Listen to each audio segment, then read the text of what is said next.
Good afternoon.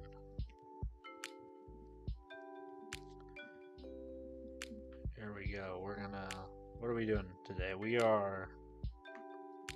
Let's see. I took the afternoon off work. I'm going to spend a couple hours learning about how to use the Stripe API.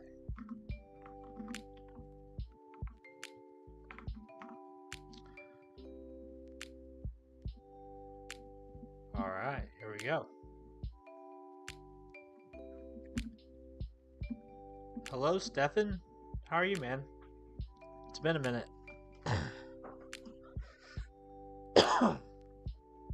It is going well over here, aside from my allergies are kind of kicking my butt. But other than that, yeah, life's good. I cannot complain. Could be far, far worse.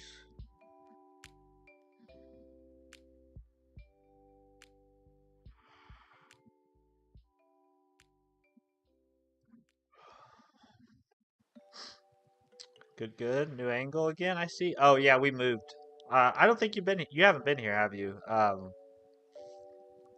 Yeah, I was gone for like 10 days from my YouTube channel, mainly because we were moving for a good portion of those days.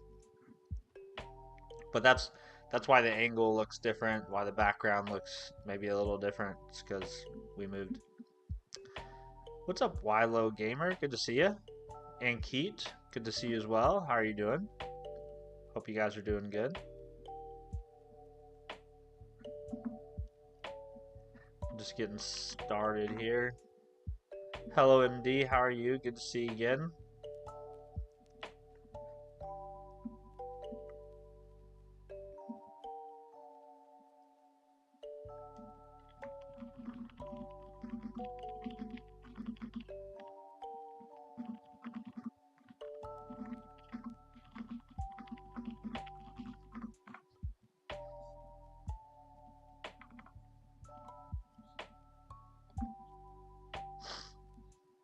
So you like moved? Yeah. We got a new place. So there was a lot of picking up things, moving them to a new location, then putting them down, and repeating that many, many, many times.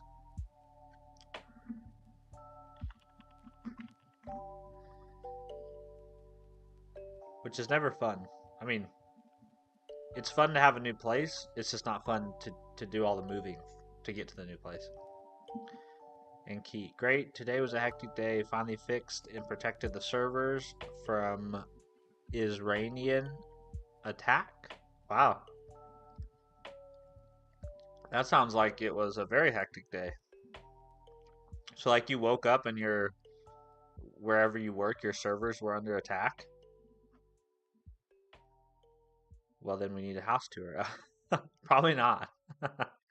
Probably no house tour coming, but maybe a tour of like my little office space because I have like a dedicated room for all my stuff now. But for the most part, it's the same stuff, just in a different room. Temperatures, no data. I don't understand what you're trying to say there, Wilo Gamer. Temperatures, no data. Yeah, I don't know. I do not know. How is it going, sir? It's going good, MD. Yeah, no complaints. It's Friday, so the work week's over. I took the afternoon off. My sister's coming to visit us, so I decided I'm just going to shut down work a little bit early today, and I thought, well, I could spend a couple hours of the afternoon digging into the Stripe API. That's one of my goals for this year. Before the year's out, is I want to do something with the Stripe API. I've never really used it before or built anything that requires consuming payment information, and so I'd like to do some sort of project around this before the year's out. So I figure, well, let's sit down and poke around and see what we can't learn today. I was going on the PowerShell. It said temperatures, no data. Oh, let me look. Oh, you're right. I have no idea why that is. Let's see if Task Manager has temperature information in it. Let's see.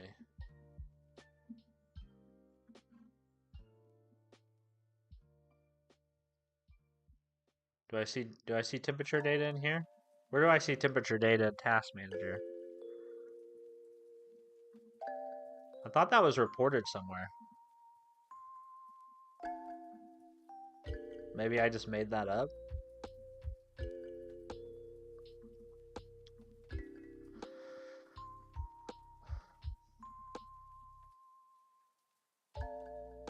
Yeah, I guess there is no temperature data. Maybe this computer doesn't have temp sensors? I don't know.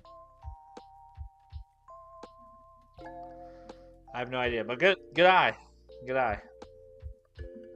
MD, what you doing today? I'm gonna take a look at the Stripe API. That's the plan today. Let's just poke around. Stefan, fun new project I want to do. DIY direct drive wheel. I'll follow the FF Beast instructions, just improvise a little. FF Beast? FF Beast DIY direct drive wheel?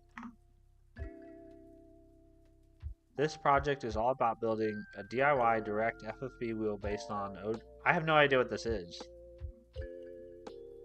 Oh, interesting. Oh, so this is like if you play like racing games? That's cool. Yeah, that sounds like a fun project. A little bit of hardware, a little bit of software maybe. Yeah, go for it, man.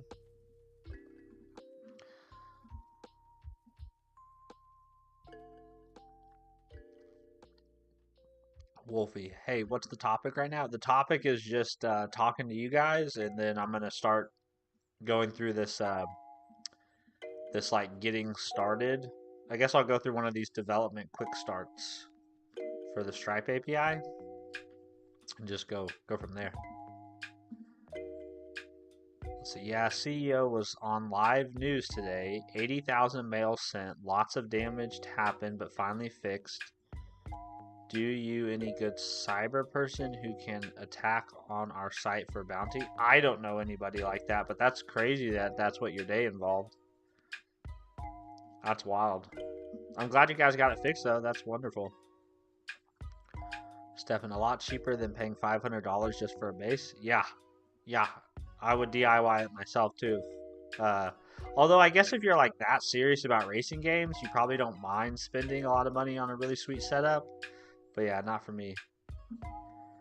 Emmanuel said hi. Hello, Emmanuel. First time I've seen you here. Thanks for stopping in, dropping a hi. Wolfie, sorry, but what is Stripe? Stripe is basically a payments company.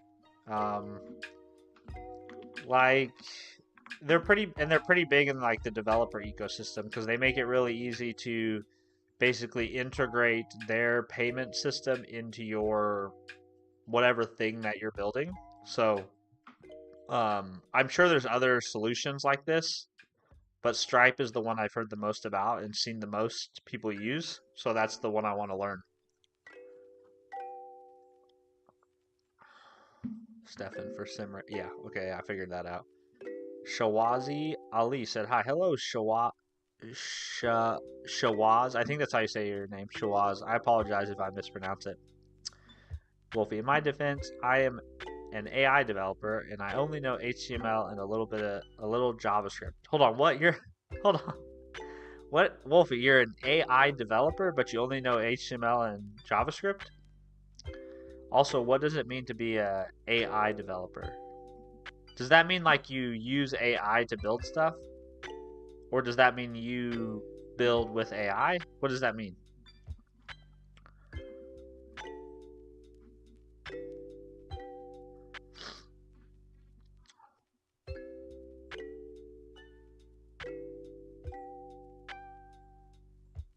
AI on HTML? Yeah, I'm interested. I mean, I'm just kind of taking Wolfie for his word, but it's interesting for someone to be an AI developer but not know much. But I guess it depends on what that means, right? AI developer could mean more than one thing. All right, I'm gonna kind of step through this. So I guess I should start by installing the Stripe CLI, which it looks like they want me to download an executable file, but I want to see, maybe I can get it off Wingit. Stripe CLI Wingit. I'd be surprised if I can't.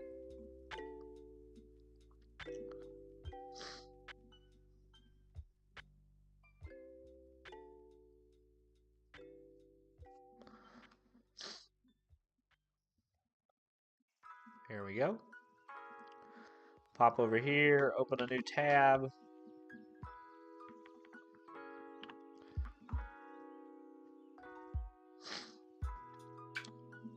There we go. Wolfie, sorry, my English is really bad, but your English isn't bad at all, Wolfie. Yeah, your English is fine. I build AI from time to time, but yes, I use my legs to code. Oh. You use your legs to code? Now I'm even more confused. I use AI to code. What is wrong with Google Translate? Yeah. Use AI to code. Okay, fair enough. So you're like a vibe coder type of thing. Okay. Yeah, no worries, man. That's definitely a viable thing these days. Okay, we've got the Stripe CLI installed. Step 1, done. Wilo Gamer, what's Wingit? Yeah, what min743165D65 said. It's a package manager. It's just a way to install things on a Windows machine without having to like go through an MSI, right, or some sort of installer, which then means you can like upgrade things all at once, right? You can do like Wingit upgrade, like you can run this command and just upgrade all your packages. So it's sort of like if you use Homebrew on Mac, or if you use what is it, APT on Linux. Yeah, just a package manager. It's also, I'm pretty sure it's what if you ever use the Microsoft Store. If you use the Microsoft Store, I'm pretty sure the Microsoft Store under the hood uses Wingit, if I remember correctly, or if I've read correctly. I could be wrong about that, but that was my understanding. And keep Stripe CLI is cool. The first payment method who support CLI and CLI webhooks, they took developers very seriously. Yeah, I think that's a good point, Ankit. Going back to Wolfie's question about what is Stripe, is I think Stripe is very well known in the developer ecosystem because they made it very easy for developers to integrate some sort of payments workflow into their apps. But yeah. What kind of software do you want to code? I honestly don't know. At this point, I just know that I don't know how to use Stripe's API. I don't understand, like, what are the API calls I need to make? What are the endpoints? Like, I don't know anything about it. So I just kind of want to figure that out first and then sort out what I want to actually use it for. The first thing I have in my mind right now is, that site that people can, like, what is it? Buy me a coffee. I think it's called. Yeah, it's this one. This site. You see this a lot on like people's GitHubs, or presenters will have like a buy me a coffee at like conferences and stuff. They'll have like a QR code that people can scan. I've kind of thought it would be fun to like build my own version of this. Not necessarily buy me a coffee, but like buy somebody a coffee. Or maybe like it could be my personal buy me a coffee site. But I thought it would be fun. Like, there's enough functionality here where it'd be a relatively simple front end to build. But the key learning for me would be then integrating the Stripe aspect to be able to actually collect people's payments. So that's one idea I have. But yeah, at this point, I just know I don't know anything about this service, and so I want to just kind of like learn about the service. Have you got access to parse? I don't think so. Let me... Maybe I do. Oh, yeah, I do. It looks like I do. So yes, I do have access to parse now. I haven't done anything with it. So I guess I guess this is something I need to make some time to explore as well. The ever-growing list. Showways. I have more than 4 years experience as a WordPress developer right now. I'm learning and working on cloud AWS and DevOps, but I'm stuck on how to secure a job. Even I added a few of my projects in LinkedIn. Um, yeah, it sounds like you have skills that are marketable. In my experience, getting a job is really just a numbers game. It's kind of like sales, if you've ever done sales. Like I had a small business for a while, um, and selling is largely a numbers game, right? Just like only a certain number of people are gonna buy your thing or sign up for your thing. So you have to have a very big, wide funnel, right? So like applying to 10, 20, 30 jobs a day, right? Type of thing, because there's only going to be a small subset of those jobs that call you back or email you back. There's only going to be a even smaller set that actually ask you to interview. There's only going to be a even smaller set that make you an offer, right? So in my experience, in my adult life, I'm 32. Almost every job I've had has just come down to a lot of persistence. Unfortunately, I don't really have. I mean, there's things you can do. Like, obviously, you need to be able to do the job you want, right? You need to be able to prove that you have the skills. But then it just comes down to, can I get my name in front of as many people as possible who might give me a chance one day?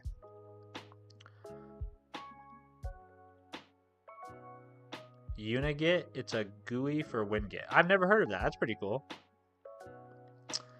Sylvania Rodriguez, why don't you try Unity? Just haven't got around to it yet. It's on the list. It's on our list to try, or actually, it's on the list to try Godot, which is, I think, a little bit different game engine, but that supports C#.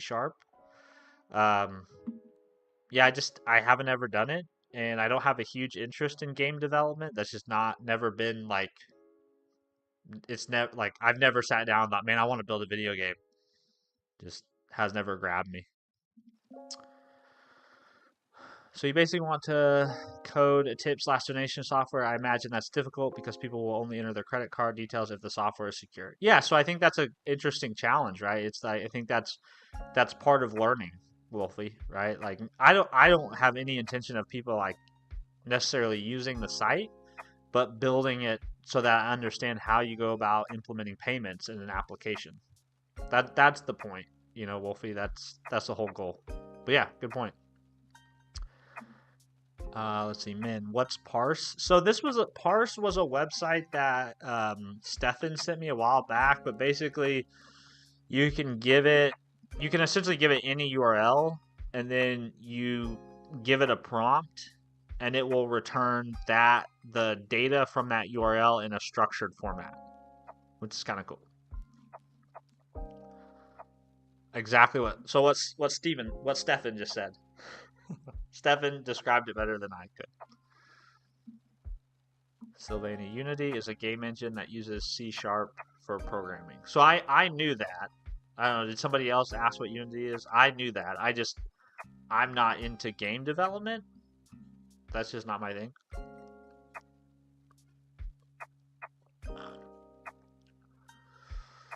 Unigit is UI for basically all Windows package managers in one. Winget, Choco, npm. It's super cool because it allows you to easily manage all of your packages. How have I never heard of this? Unigit. Is this what we're talking about right here? Formerly Winget UI, the graphical interface for your package managers. Winget, Scoop, Chocolatey, Pip, npm, .NET Tool, PowerShell guy. Wow, yeah, that's pretty cool.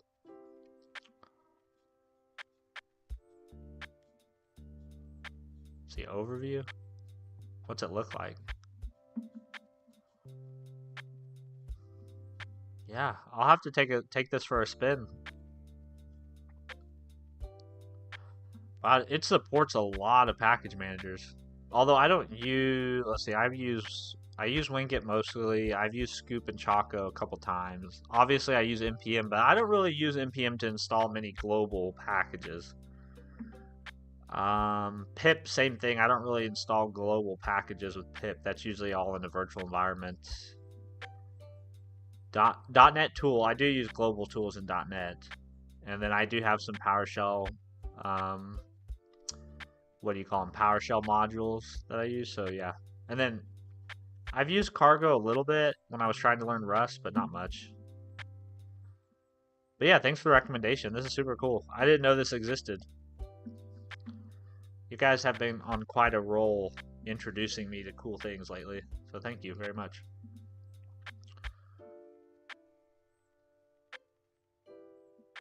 I know this isn't really relevant to the topic, but am I the only one who's totally excited about Google APIs?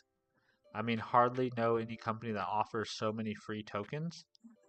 Uh, that sounds awesome. I did not know there was a lot of free I did not know that Google's I'm assuming you're talking about Gemini, the Gemini API, that it has a very generous free tier. I did not know that, but that's wonderful. Wolfie, thanks for the stream. It motivates me to continue developing my app. Well, that's fantastic. I'm glad you find some motivation from it.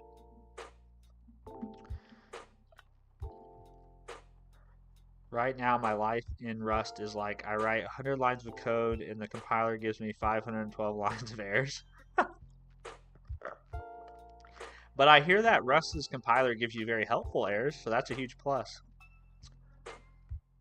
Sylvania, and some of C# syntax is like Java syntax, like public, static, fun.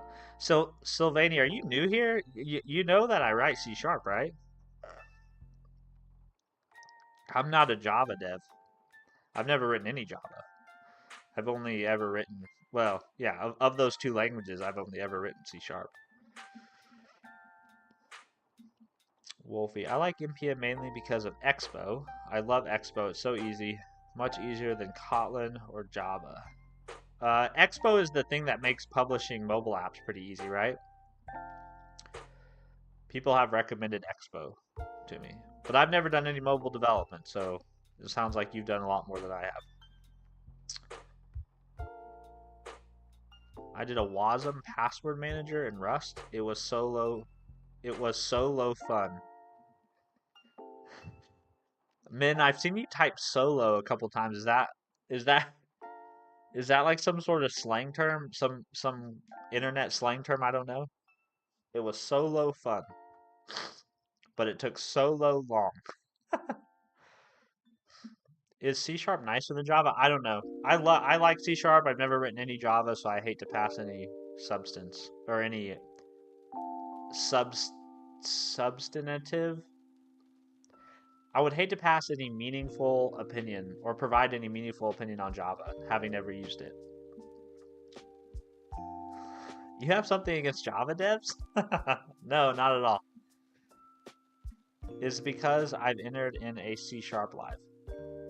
Uh, okay, yeah, I'm not sure, 100% sure, but yeah, I mean, you definitely don't have to educate me on C# things. I mean, there's definitely things I still have to learn on C#. I just meant like you definitely don't have to contrast C# and Java for me. But maybe you're doing it for others in the chat. Stefan said, JK, we hate ourselves. Java is great if you hate your life. That's pretty harsh. Okay, so I guess I need to create a Stripe account. I'm actually just going to create like a bogus, since I'm doing this on stream, I'm going to create an account that I'm okay with getting leaked and hacked.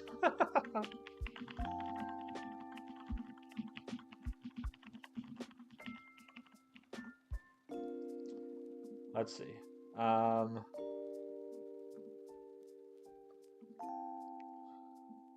Let's do...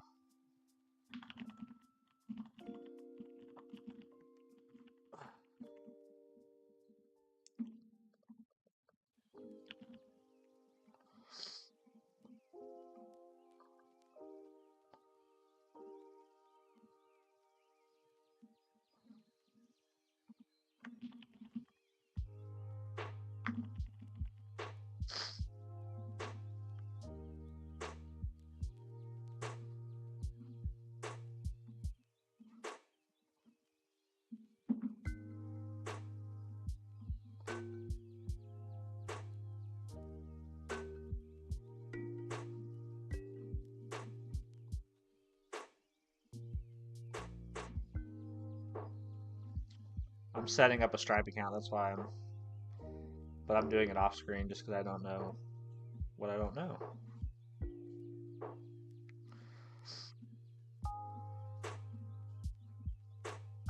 Okay, so I have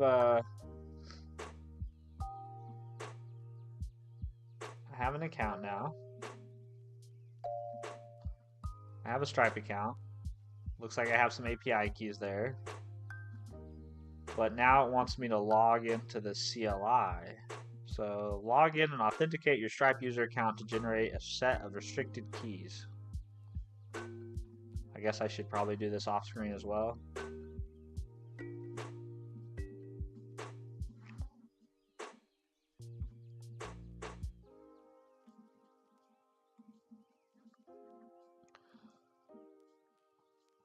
Abdo, hi, love your shorts. Hey, thanks, Abdo. That's very kind of you to stop by and say that. Appreciate you having you here.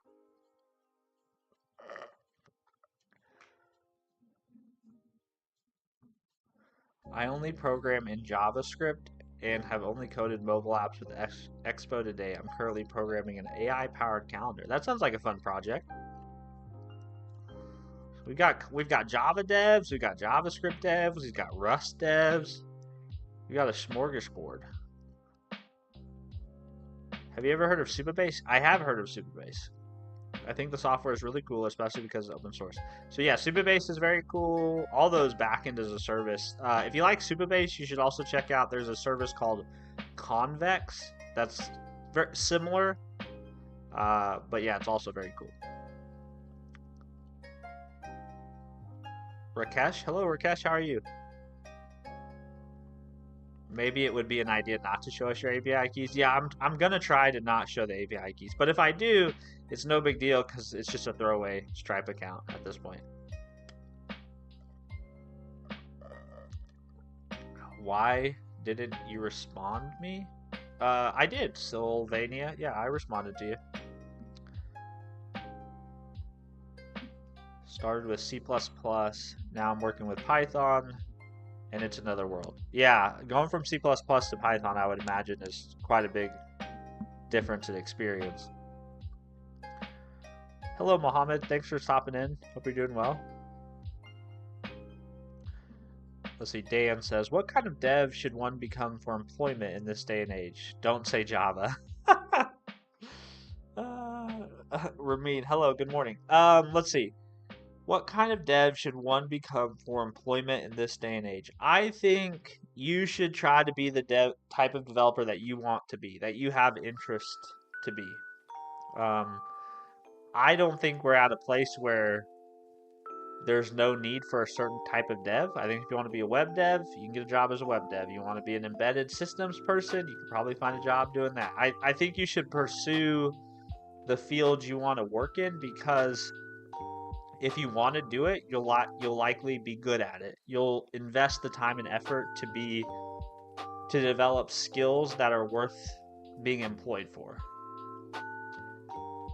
As far as like what languages and technologies and stuff to learn, I personally feel like that's very specific to the place you live, the industry that's around you, and or the companies you want to work for, right? So like if you want to go work at Shopify, you probably should go learn some Ruby on Rails. If you want to go work at Netflix, you should probably learn some Java. That's how I would look at those things, right? Try to look at the environment where you live, the geographic location, look at job postings for companies in the area you live in, or the job postings for companies you want to work for, and develop your stack around that. I think that's a much better way to approach picking things to learn from the perspective of I want to get a job. If your perspective is like I just want to learn because I'm interested in it, that's awesome too. But if you're asking me like what should I do in order to get a job, that's what I would do.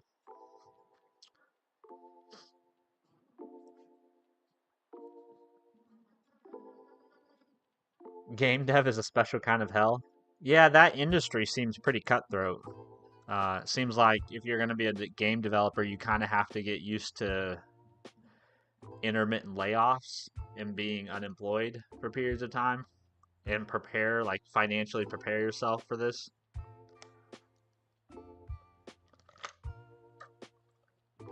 The terminal UI looks cool. May I know what is that? I am new here. Oh, so my terminal. Well, so first of all, this right here is an application called Bottom.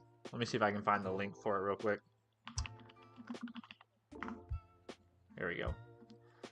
So yeah, that like process monitor thing you see on the screen right now, that's this guy. It's just a CLI tool. And then this, like my prompt, this is PowerShell, and then I'm using something called Oh My Posh to make it look pretty. This is very similar to like Oh My ZSH if you live kind of on the Mac or Linux side of things. Oh My Posh is basically exactly the same kind of idea. So you can go check out those things. I also have, if you go to my GitHub, yeah, on my GitHub, I have, or I guess I shouldn't say my GitHub, but my GIS. I have both my PowerShell profile as well as my Oh My Posh configs on there if you want to look at them.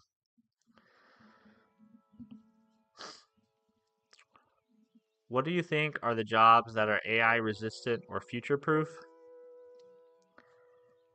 Um, I don't know if any job is future proof, you know? I imagine I'll probably work for another 20 or 30 years probably. I'm 32 now, so I would be in a place where I could retire or at least make work optional in the next 20 to 30 years. Hopefully if I can practice like good financial discipline. So that's probably the better. Like, I don't think you want to say future proof. You probably just want to look at your time horizon of needing to be employed and needing work and try to find a job or skill that's likely to need you for that period of time. Uh, that being said, I think I've already had like 3 or 4 different careers at this point. So I think you just need to be comfortable with the fact that you're likely going to have to learn, acquire, and develop new skills and react to whatever the marketplace is looking for. Shirato, love you, brother. Hey, appreciate it. Thanks for dropping in and saying hi. That is the opposite of why I got into tech. That's crazy. Okay, fair enough, man. Yeah, everyone's got a story. Were you listening? Yeah, this is lo-fi. This is a website called Lo-Fi Generator. That's where the music comes from, is this website. It's a pretty handy website.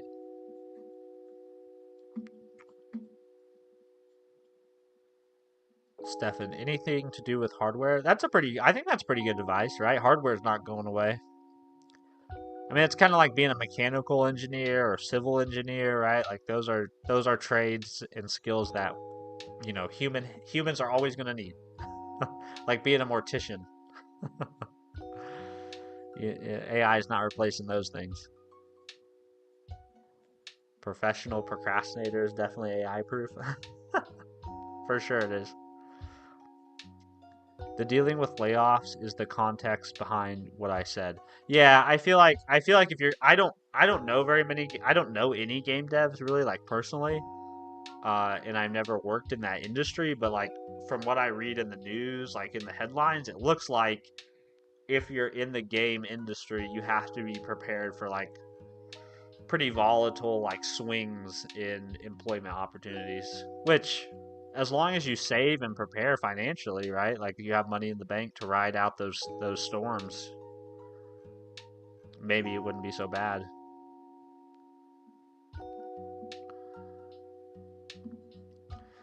All right, we should get logged in, huh? Let's see. Stripe login.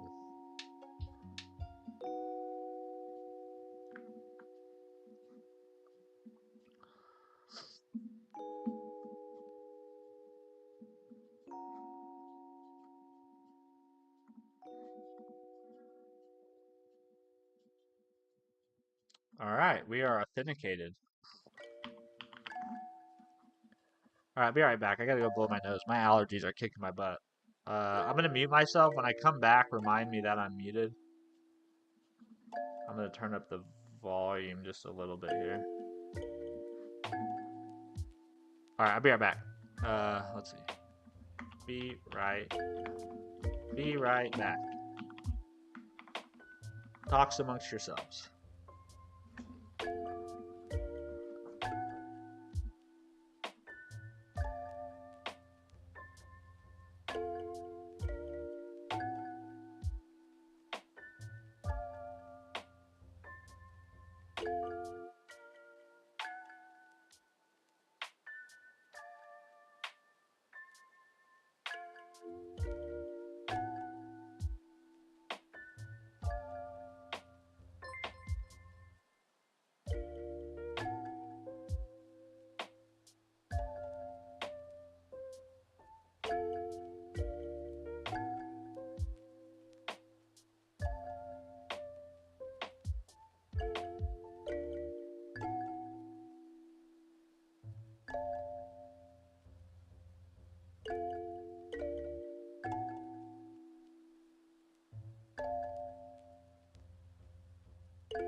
I'm back, and I remembered to unmute myself. If you're new here, you probably haven't heard, but there was once upon a time where I streamed for like 2 hours, completely muted. It's very, very disheartening to realize that.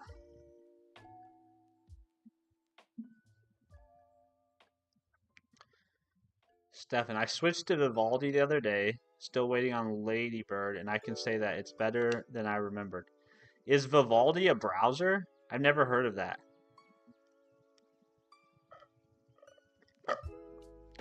Wolfie, I'm currently in my ChatGPT account. I can no longer find a chat from yesterday. That sucks. Hopefully it wasn't an important chat. I work in RPA now, but I yearn for a broader skill set. What's RPA, Dan? What you think? Connection make you better, employable, or skill? Sudeep, I'm not sure I know what you. I'm not sure I know. Could you reframe that question? I don't think I totally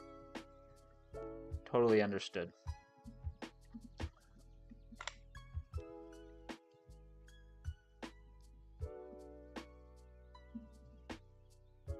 Most important. Oh, you're asking what makes you more employable, connections or skill? Is that what you're asking? At least you know the volume works now. Yeah, true.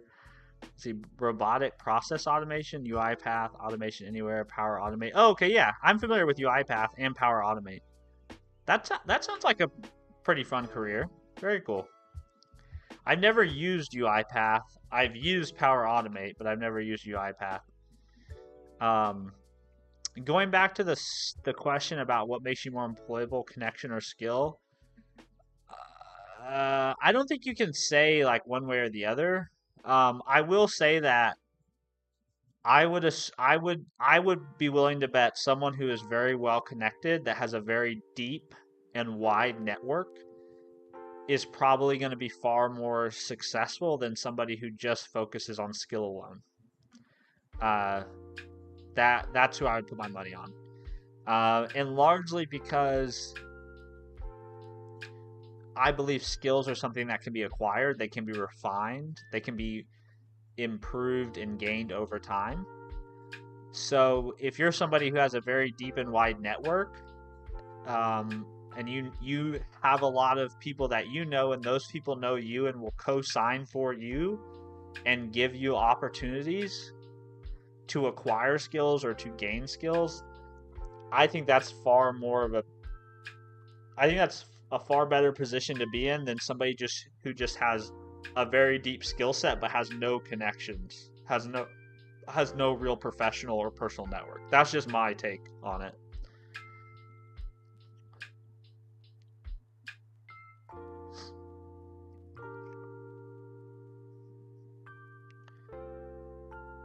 Igl Igluba?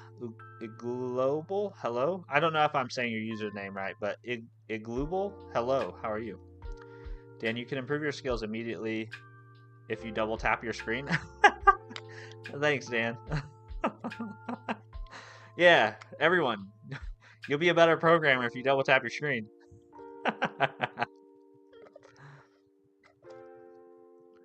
What have you done with Power Automate? Very like simple one-step workflows. Like nothing that lives in production. Like only, what's this Power Automate button do? Then click into it. That's about it. That's my only real experience with it.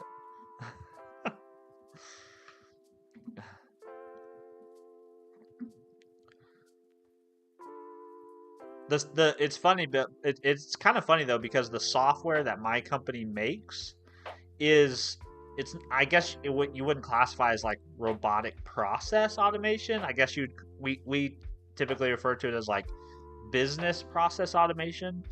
But the software my company makes is all no code or low code process automation software essentially. We focus very heavily on governance, risk, and compliance market, but you can use it to any business process. You can use this piece of software to automate it. Kyle Brown, real C programming hours? I'm not sure what you're talking about, Kyle. Dan, same. Yeah. Yeah, same. Dan, that's amazing. I'd love to get into that. Yeah. It's primarily enterprisey, right? So it's not really suited to like consumers, but that's what my company does. I believe anyone can learn anything if they want with time and sport. Yeah, Sudeep, I share that, and so that's why I kind of think.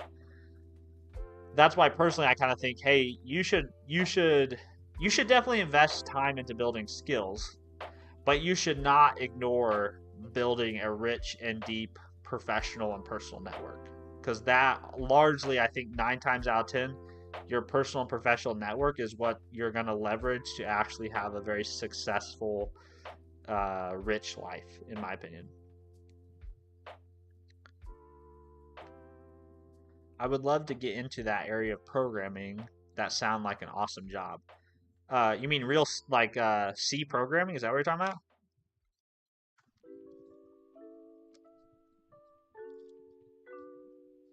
Bro, code, code, Codet NAN 2.0.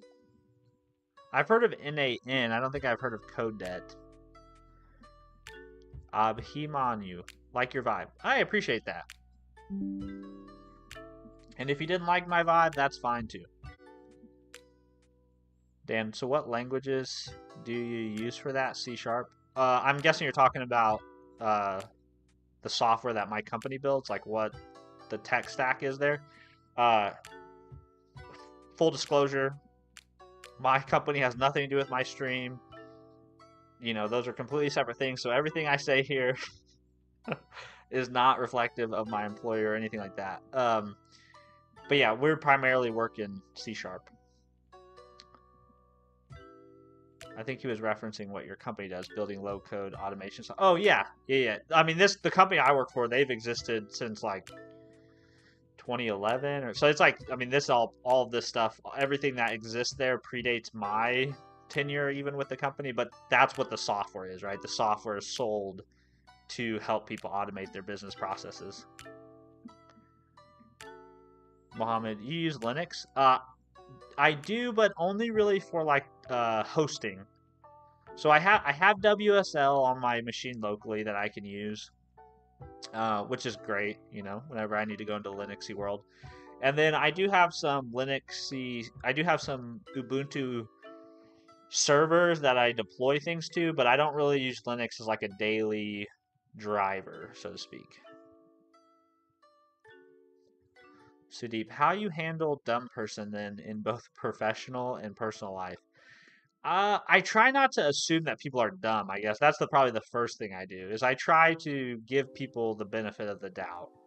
And I think if you start there, if you start from a place of like, this person isn't dumb or incapable, this person just needs maybe some education or uh, doesn't have enough context, right? If you start there, it's always more of a productive interaction. What is opinions on learning functional languages change the way you look at problem?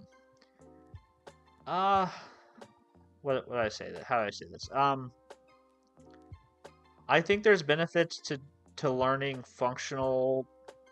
I think there's benefits to learning or exploring different paradigms of how you write code or how you build software. I agree. I do think it changes the way you look at a problem or makes you think about a problem in a different way when you constrain yourself to a particular paradigm.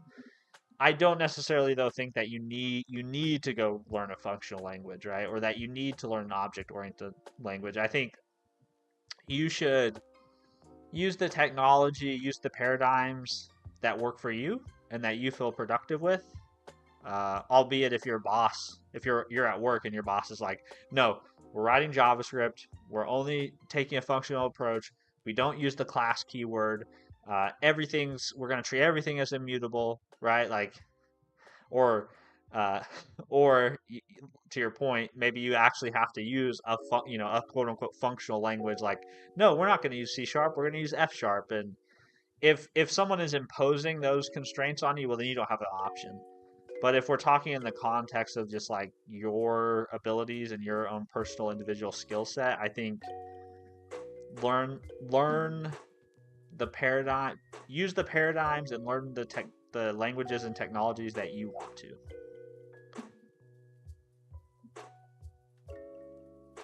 Sorry, I'm from Austria. I think in English it is named code. Oh, interesting. Yeah, I don't. That's very cool that you're from Austria, though. But yeah, I've never heard of it.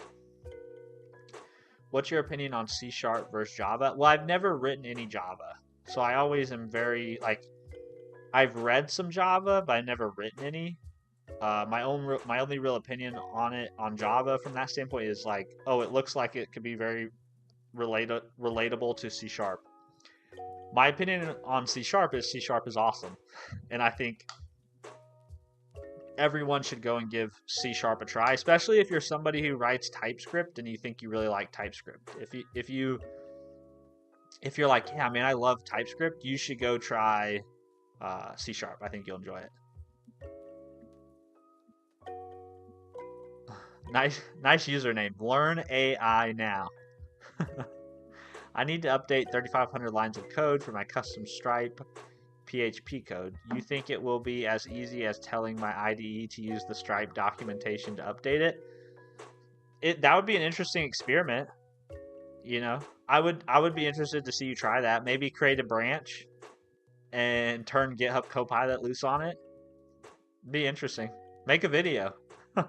Make a video and share the video. I think people would enjoy watching that. And you might be surprised. Maybe it does go pretty well if you give it some of that documentation in the context.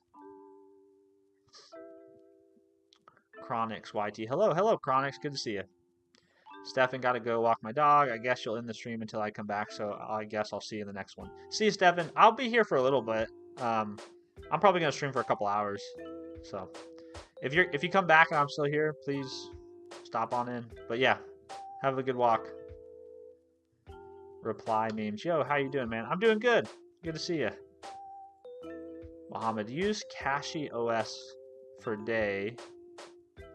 Using because it's so fast and good performance. I've never heard of that OS, but glad to hear you found something you enjoy.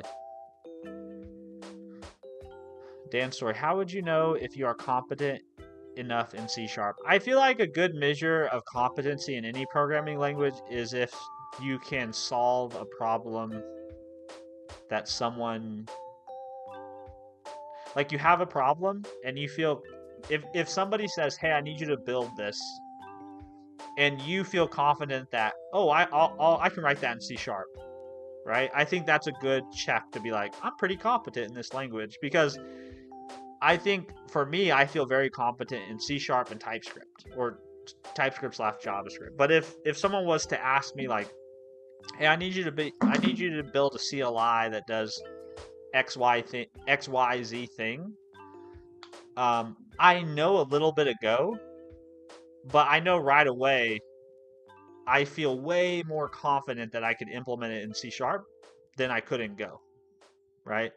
And part of that is just reps and practice and time spent. But I feel like that's a pretty good litmus test for yourself, right? To be like, I have a problem. Could I solve it with that language? Or could I solve it like relatively quickly without a lot of Googling and YouTubing, right? Because that's a part of the process whenever you're learning. Like, it's not that you shouldn't do those things. It's just I feel like it's pretty good. That's a pretty good litmus test for myself. If I want to host the server for my app, should I use a NAS or which is network attached storage or a custom built PC for allocate the server? If you want to host the server for your app, I would probably just get like a VPS in somebody's cloud, you know? And in most cases, depending on what you're doing, I'm not sure what your app does, but if you need a lot of storage, like file storage, most of those services will let you connect um, like block storage or some sort of network attached storage to your VPS. Like you can just add it on. Um, I don't know. That's probably what I would do. Stand story competent enough to apply for a junior position in today's market. Yeah, I think that would be a pretty good litmus test. It's like if you know C sharp well enough where if somebody asks you to solve a leak code problem, or if somebody asks you to build a small CLI or to build a REST API, and you feel like you could do that in C sharp, I think that means you're competent enough, in my opinion. Matthias, Ronaldo or Messi? My kids ask me this one. My youngest son always asks me this one. I'd probably go Messi, but I'm not a big soccer fan. So if you ask me why, I couldn't back it up. What are you best language? I think C sharp and TypeScript are probably my best languages. Um, I don't. I know Python, but I write it very rarely. So usually, whenever I sit down to write Python, there's like this 2 day ramp up of productivity before I kind of like get back to like, oh wait, yeah, I know Python. But yeah, if you had to ask me today to build an application or to solve a problem, 9 times out of 10 is going to be in C sharp or TypeScript. What time is it with you? It is currently 2:05 p.m. here, Wolfie. Brock, what are you working on right now? Well, my intention was to sit down and try to learn the Stripe API a little bit, but for the first 53 minutes of the stream, what I've done so far is I've talked to you guys a lot, I've talked to chat a lot, I've installed the Stripe CLI, I signed up for a Stripe account, and I logged in to the Stripe CLI. So not very productive, but that's what I'm doing. JG Redlock, Yasha. Okay. Wolfie. So I personally take a mini PC with 2 by 1 terabyte SSD, which is enough for my apps up to the first 10,000 users. Wonderful. There you go. Dan, should I focus any time learning JavaScript if I'm going to be using TypeScript? Yes, I think you should start with JavaScript. I would encourage you to start by learning JavaScript because if you're comfortable with JavaScript, learning TypeScript is like, uh, it's easy, right? Because it's a superset, right? TypeScript is a superset of JavaScript. It's just you can write TypeScript and only write JavaScript in your TypeScript files, right? Like there's nothing illegal about that. TypeScript just allows you to opt in to some really nice kind of like pseudo static typing that gives you more feedback while you're developing, and then it also makes kind of the tools you use for your development process, I think, much more enjoyable.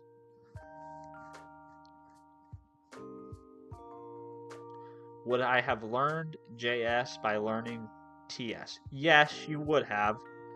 But I think learning JavaScript and learning TypeScript is helpful because it clearly separates what is JavaScript, like what is part of the JavaScript language, and what things TypeScript adds on, right? And if you jump into TypeScript, that's not as clear. It's not as clear like what things here are being provided from TypeScript and the compiler that the things that the TypeScript compiler understands, and what things are actually native to JavaScript. That's just one guy on the internet's random opinion. That's how I learned. I learned JavaScript first and learned TypeScript. So it's n equals 1, but that would be my advice. While we were talking about TypeScript, I'm currently coding in TypeScript. Super meta. Super meta. Arvin, hello, Steven. Hello, Arvin. How are you? All right, what do you say we create a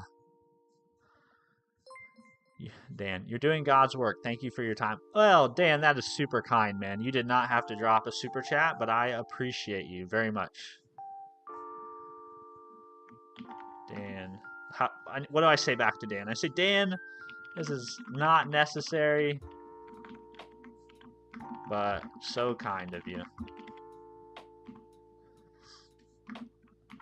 Put a little heart on there. That's very kind of you, Dan. Thank you very much. Enki, agree. JavaScript first, then TypeScript. TypeScript is like armor of JavaScript. Yeah, I love that analogy. Armor of JavaScript, yeah. Because it's funny, because TypeScript at runtime, right, like, it's always good to remember that at runtime, well, depending on what runtime you're using, but if we're using Node.js, at runtime, even if you author in TypeScript, what's going to run is JavaScript, right? So most of what TypeScript is about making you more resilient as a developer and improving your developer experience. But yeah, that's what it's the majority of. Dan, I can hear you, my man. Yeah, but I felt like if someone drops a $20 super chat, they deserve a reply as well. I appreciate your insights. Of course, Dan. I'm happy to offer them. I don't know if they're good, but I'm always happy to offer them. Arvin, I'm fine. Learning Spring Boots. How about you? I am good. Spring Boot is right. Spring Boot is Java, right? That's the Java kind of web application framework. I'm also fine. I'm better than fine. I'm great. Today's Friday. I took the afternoon off work, and I'm spending a little bit of time learning about the Stripe API and talking to you guys. So, yeah, all's well. Dude Davis, what's up, man? Been a while. Yes, it has been. I hope you're doing well, Dude Davis. It has indeed been a while, but good to see you again. All right, let's create my first product. See if this works.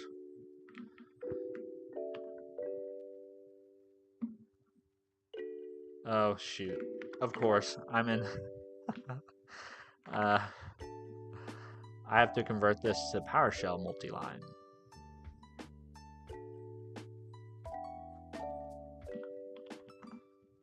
Stripe products create. Let's see. PowerShell multi-line is what is it? It's apostrophe.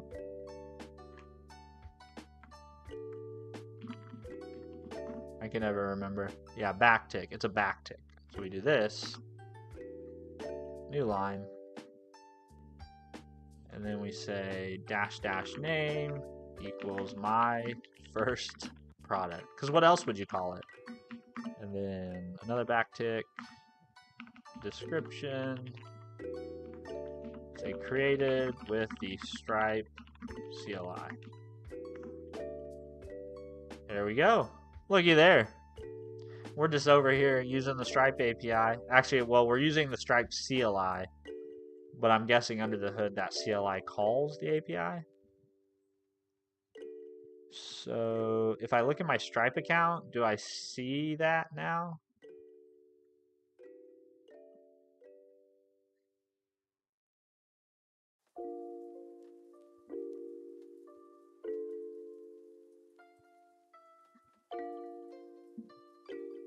me see. Product catalog.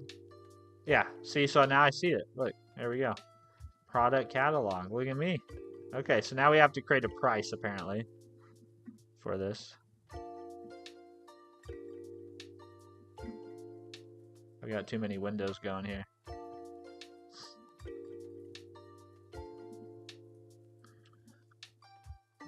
I'm doing all right. It's good to see you doing good. Yeah, I'm doing well. No complaints, man. You know, I'm healthy. My kids are healthy. My wife's healthy. We have food in our pantry. Um, we've got air conditioning.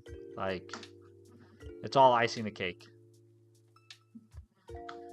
Dan, I'm one boot camp, 3.5 years of experience into this field. This info has been very clarifying. One thing I struggle with is coming up with the problems to solve that I think provide any sort of value. That's a very real thing, Dan. And sometimes you just have to kind of contrive things to work on. But for me, it's been about solving my own problems, right? So like I made at the beginning of the year, I made a background removal tool, which I think I've shown this on stream. But when I started making YouTube videos, I needed a way to remove the background from images for thumbnail purposes. And so I made a background removal tool. And granted, only I really use the tool, but it gave me practice at building software, right? So I called it BGR. But yeah, it basically does this. It uses machine learning and uses a machine learning model that's specifically trained to do this type of thing in C#. And then let's see.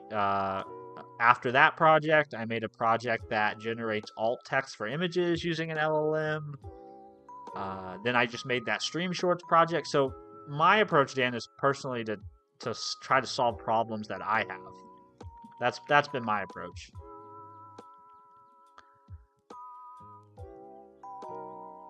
Hey Sam, how are you? Good to see you, man. And keep good, healthy. Good health, all we need. Yeah, I always like there's a I don't know where I stole this from, Ankeet, but somebody said something to the effect of like, when you're healthy, you have 99 problems, but when you're sick, you have one problem, right? And that is so true. Like, the minute your health is gone, like, you know, you get a cold or you injure yourself, the minute you're compromised in that way, nothing else really matters. And I always try to keep that. I always try to keep that front of mind. It's the reason why I try to walk every day. I try to lift weights every day. I try to eat reasonably well. Yeah, because once your health is also one of those things that once it's gone, it's very hard to get back. I'm kind of going on a tangent now, but one of my jobs, I spent 3 years in college working as a medical scribe in the emergency room.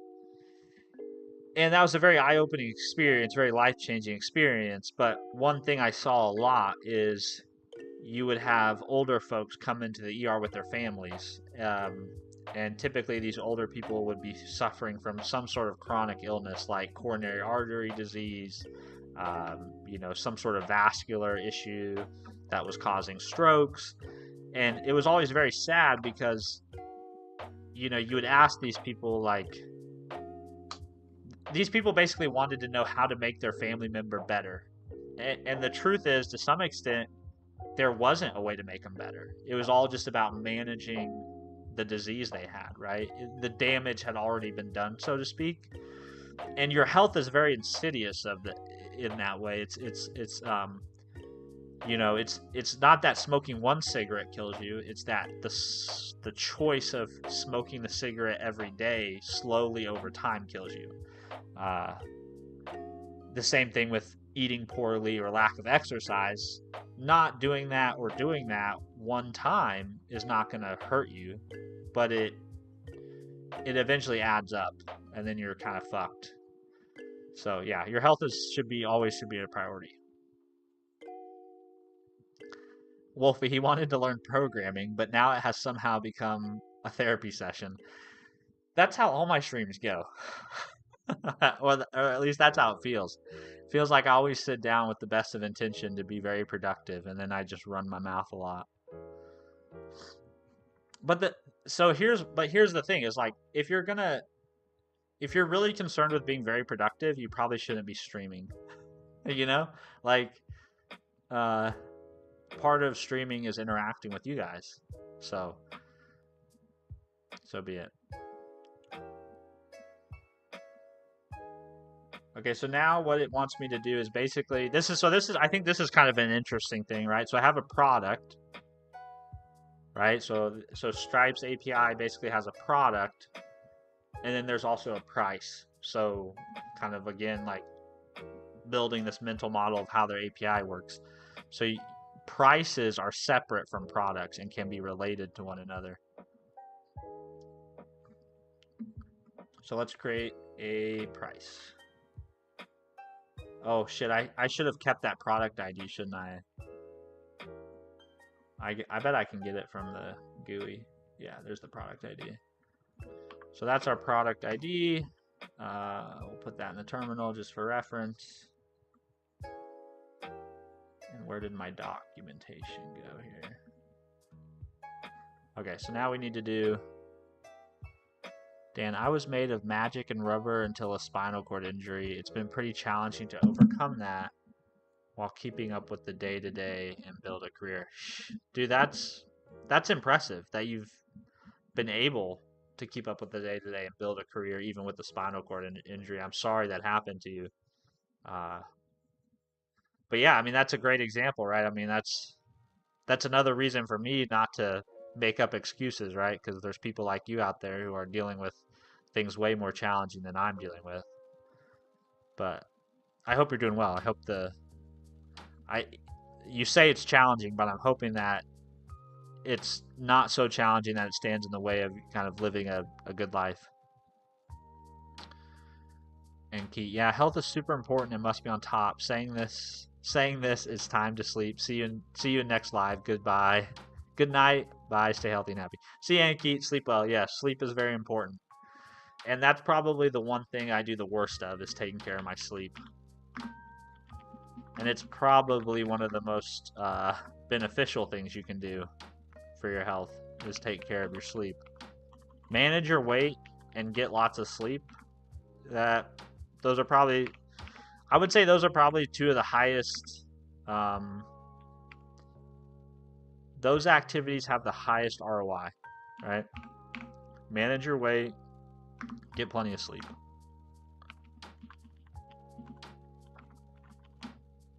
Okay, so you can set different prices and then you can also declare the currency so if you have an international audience, right, or you're building something that's going to have international customers,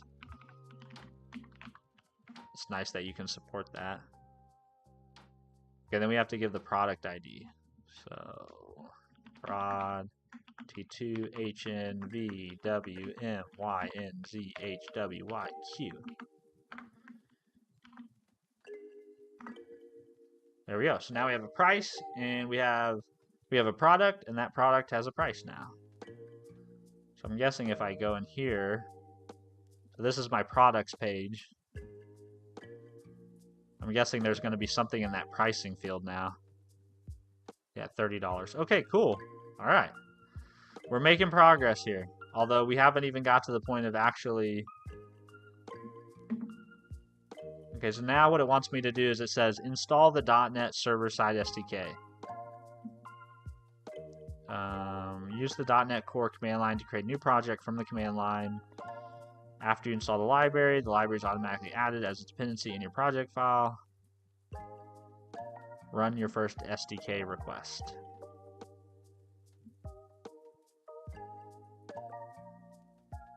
Oh, I'm going to need an API key. Okay, I need to load this probably from configuration.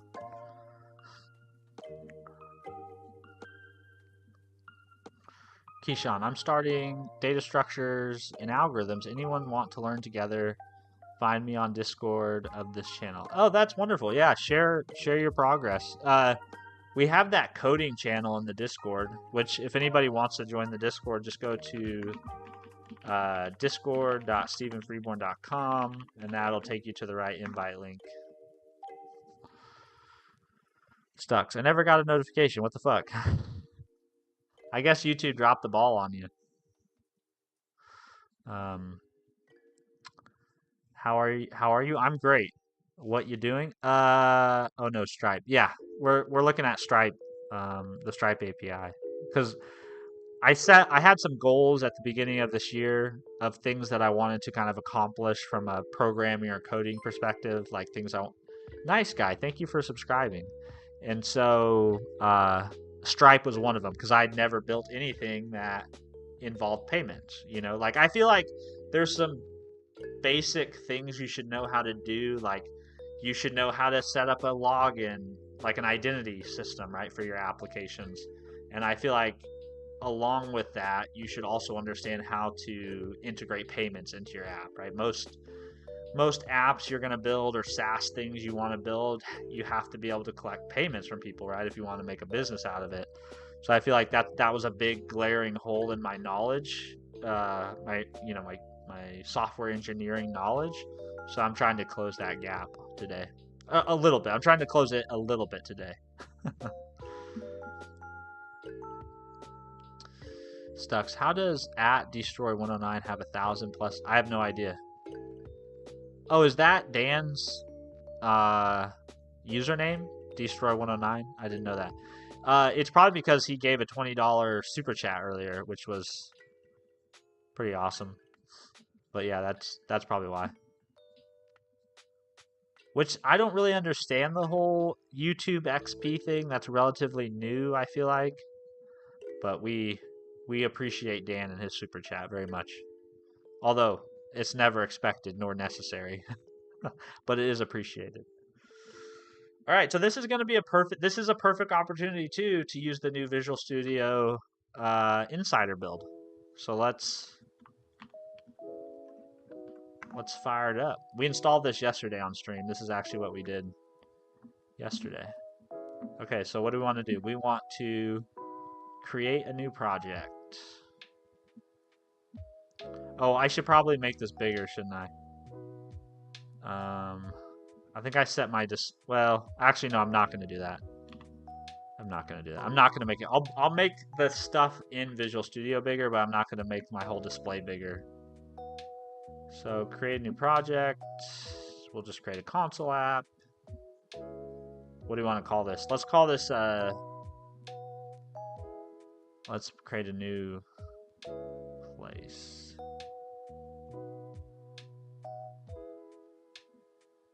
Repositories. And let's create a new folder. Let's call it Stripe Exploration.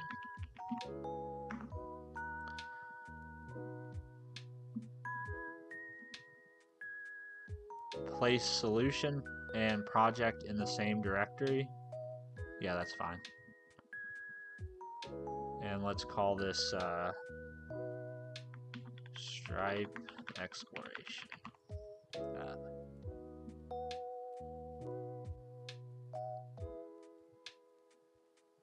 Oh, that's going to create like a nested thing, isn't it? And I don't want that. Well, hold on. We can fit it. That doesn't matter. I'm not going to get hung up on that. Let's see, .NET 8. No, let's do .NET 10. We don't need to enable container support. I don't care about native AOT right now. I want to use top level statements. Create.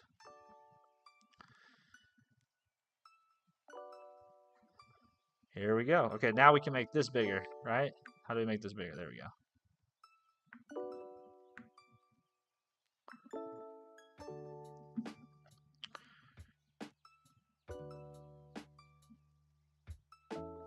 It's to game rooms into donating and commenting. Well, I appreciate you guys. I appreciate any super chats, and I appreciate you guys making time to interact with me on stream. But please don't let YouTube game you.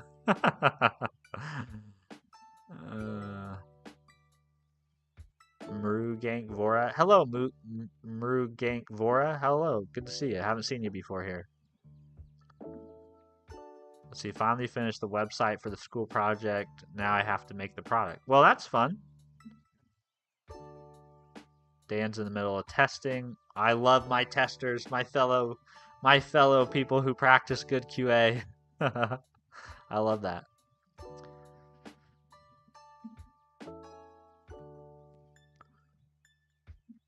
All right, so what do we need to do now? I guess we need to install the we're gonna do this the Visual Studio way. So we right click, we manage our NuGet packages. I know I'm personally from like, I don't know if there's any other .NET developers here, but I'm more of a CLI person. So normally I don't use the GUI to do all this, but in the effort of using the new Visual Studio, you know, we should do this. See, stripe.net. Is this the one we want? Yeah, this has got to be this one. 57.4 million downloads. That's crazy.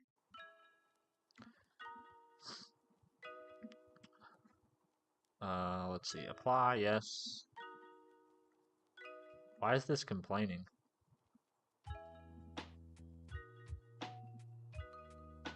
Huh. I don't know why that's complaining. Okay, then we can go back to our Stripe configuration here.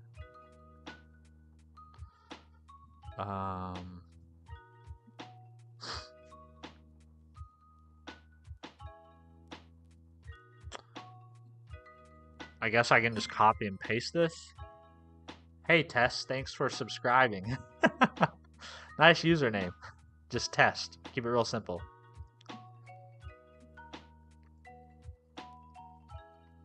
The QA for this is horrible. No environmental was even set up. Time to learn, I guess. Oh, that sucks. Yeah, I mean, testing can be work. I think that's why people try to avoid it, right? Testing, like doing good due diligence and setting up, you know, doing manual testing or setting up good automated testing, regardless of wherever you're developing, right? If you're using a no-code tool or if you're actually writing code, it's work, right? And it's a skill, and I think that's why people 9 times out of 10 people try to avoid it. People try to not do it. Stuck. Since when do you use VS Code? I thought you used NeoVim only. Well, what I'm using right now is Visual Studio, which is different than VS Code. Historically, I've always used VS Code. So it wasn't until like January of this year that I started down the NeoVim rabbit hole. And that's why I've been using a lot of NeoVim on stream, is just because it was the newest thing I've been learning. But for the last 4 to 5 years of like dedicated programming, most of what I've built has been in VS Code. So from an editor perspective, I kind of cycle through things. Like I use NeoVim, I use Visual Studio, I use Visual Studio Code, I use Rider, which is the JetBrains C# IDE. I'm editor agnostic at this point in my developer life. Did I copy that code? I don't even remember if I copied that code. Copy.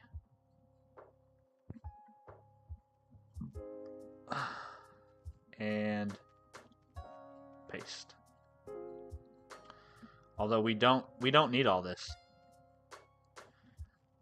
We don't need those.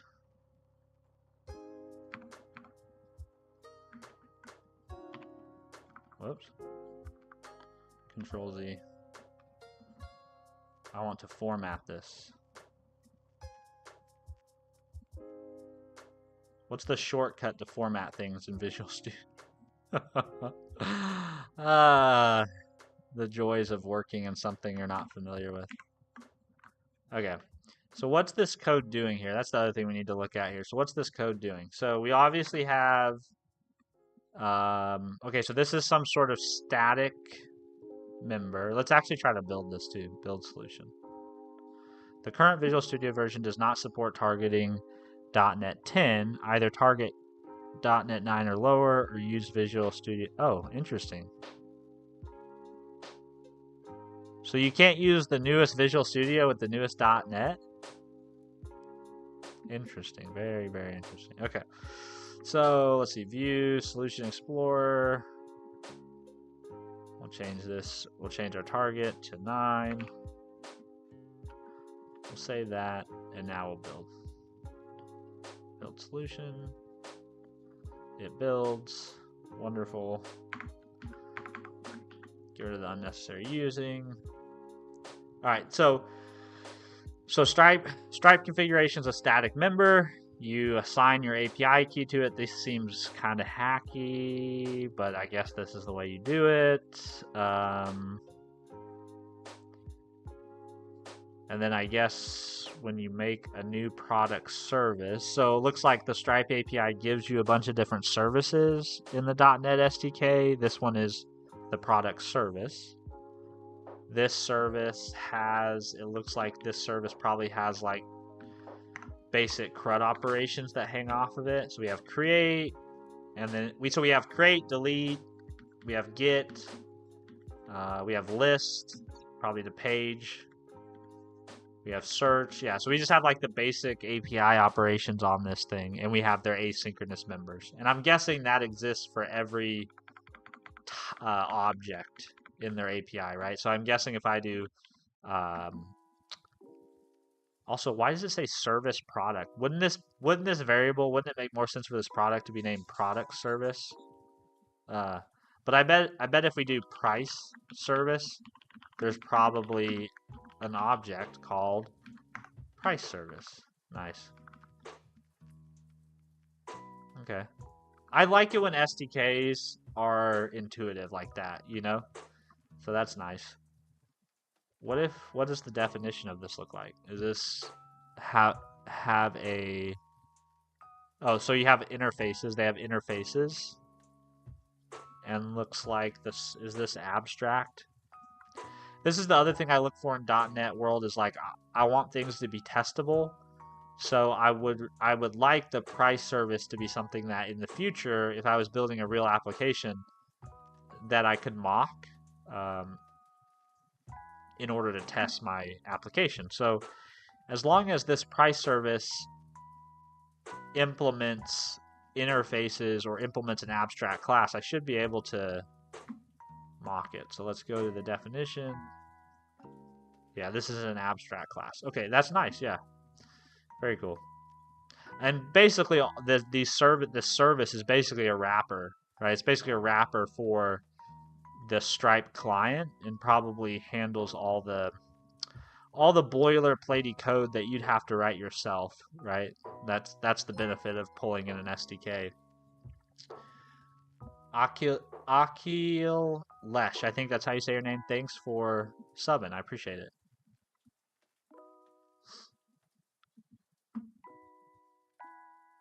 Sorry, I missed your guys' messages.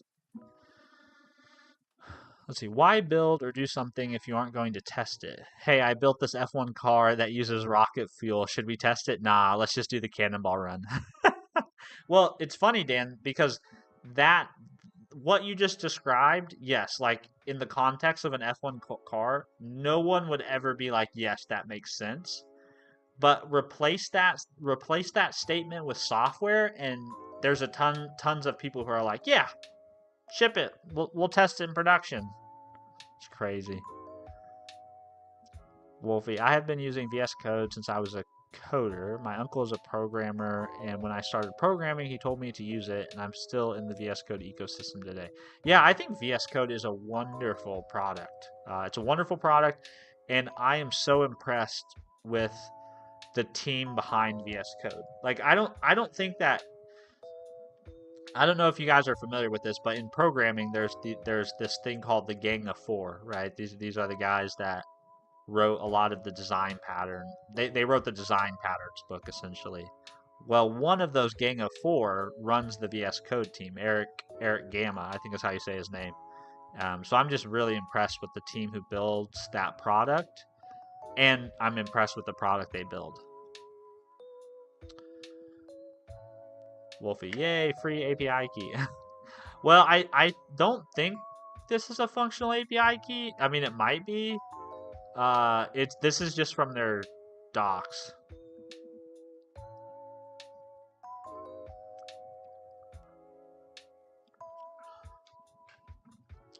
Or maybe this is from I mean, I'm not actively signed in on this page, so I don't know where this key comes from.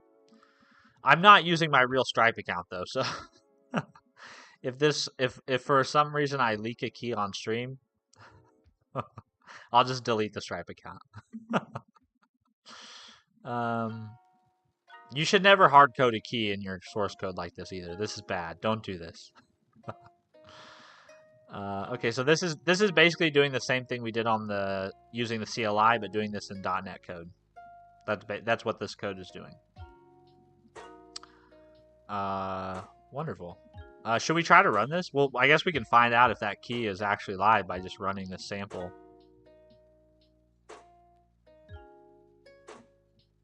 Let's see. Where's my terminal? View. As you can tell, I'm an expert Visual Studio user.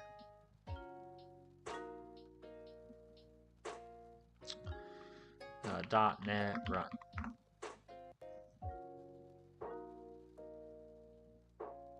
Oh, okay. So it's a real key.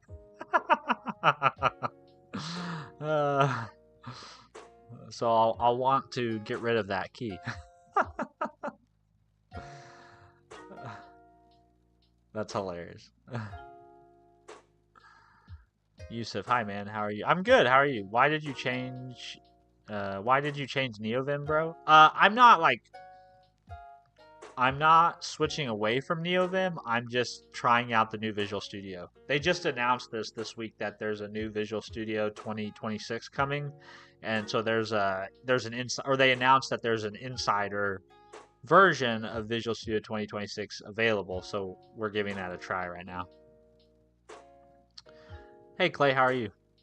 Nos, why not vibe coding? Nos, I've tried to vibe code like 3 times now, and I just what's the word? I leave that experience thinking that wasn't as enjoyable of time spent as writing the code myself. It doesn't mean that I don't use AI. It's not that I don't use AI when I write code, because I do. I use Copilot. I talk to Gemini. Like I do use AI, but sitting there and trying to prompt an LLM to write the code for me, to me, is a much more frustrating experience than using the AI to work out what it is I want to build and what it is I want to write, and then implementing the solution myself. Like that's just my personal take.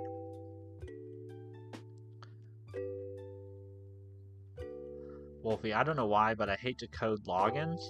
Well, I think building a login, a log out, a sign up, a register, a verify account. I think that is all very interesting to learn and build, like maybe once or twice. But then once you've done it a couple times, it just feels like you're writing a lot of boilerplate, right? It's not interesting anymore once you've done it a few times. So I totally get not wanting to write the login. Stux, anything to do with the backend, I hate to code. Stux, read the comments from a bit back. Making a hydrogen generator plus burner was the worst product choice. Oh, that's what you just described there is so far over my head, I wouldn't even know how to build a hydrogen generator. And risking explosion seems like a risk I don't want to take on. So kudos to you, man. That does not sound like a project I would want to do. Okay, so was that basically it for this quick start? Was that basically all they wanted me to do? If everything worked, the command line shows the following response. Save these identifiers so you can use them while building your integration.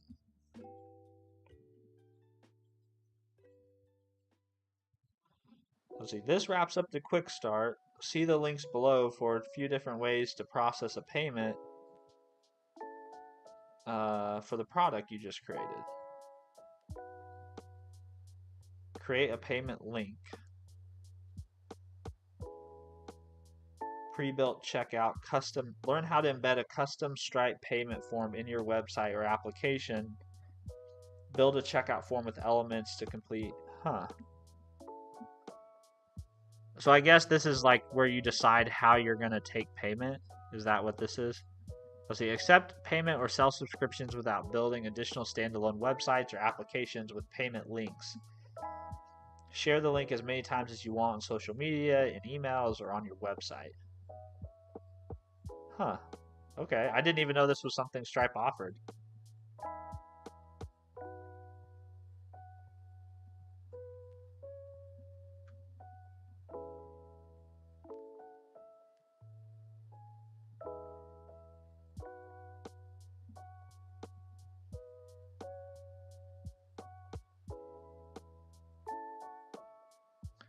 I think though I'd like to know how to do like a custom form, right? I think I would like to know how to do a custom payment flow. See you, Stux. Have a good day, man. Let's see. Advanced integration, architecture, JavaScript, SDK, front end is HTML, back end is .NET. Yeah, that's fine. Let's see. Learn how to embed a custom Stripe payment form in your website or application. The client and the server-side code builds a checkout form with Stripe's web or mobile elements to let you accept payments. To build a custom integration that goes beyond the basics of this quick start, see accept a payment.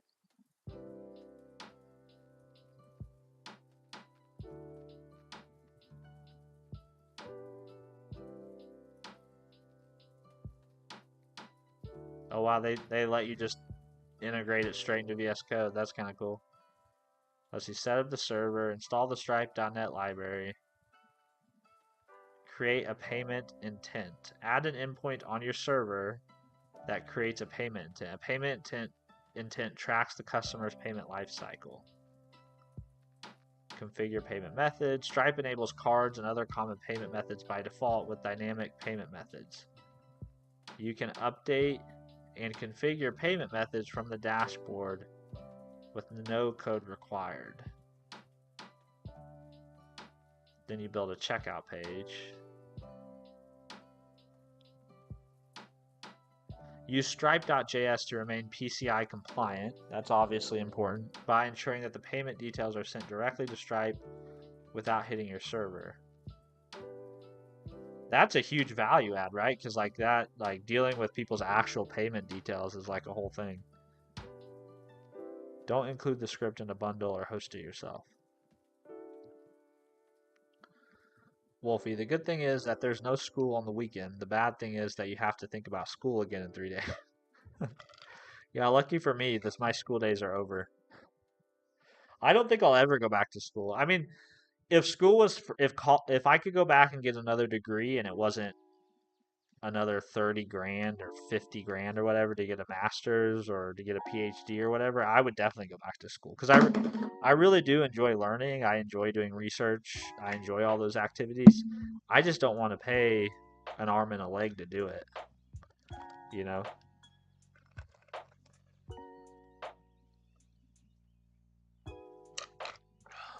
Okay, so we define the payment form. Initialize Stripe with your publishable API key.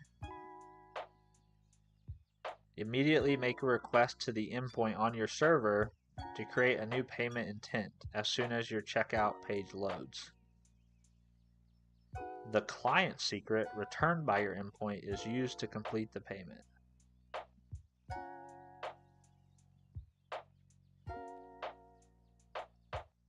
Oh, you're using Stripe. They're using Stripe's Elements UI library.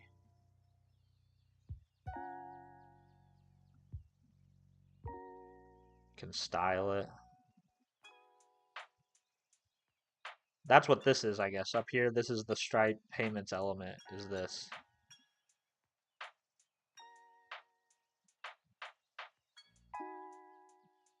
let's see, call confirm payment, passing along the element instance and a return URL to indicate where Stripe redirects the user after they complete the payment.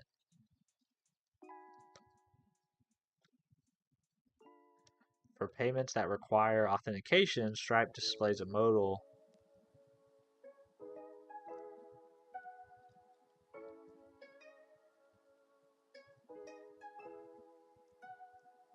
Huh. Okay, this is what I was kind of interested in. Handle post-payment events. Use a webhook.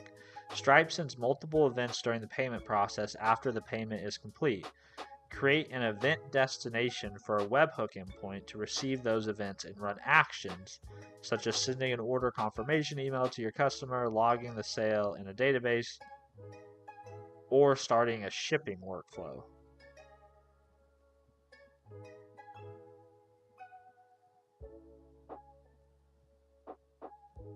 You want to listen for these events rather than waiting on a callback from the client. On the client, the customer could close the browser window or quit the app before the callback executes, and malicious clients could manipulate the response.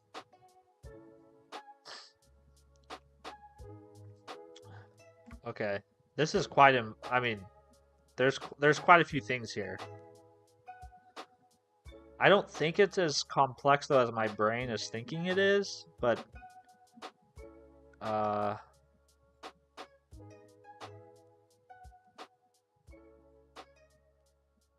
okay, let's go back to the top here real quick. What do we do? What does the server do?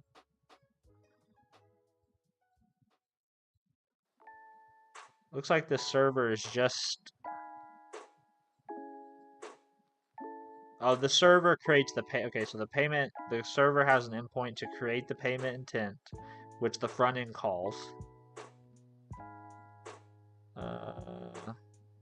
And that's it. Okay, so all my backend has to do is create the payment and hey, thanks for the 99 cents.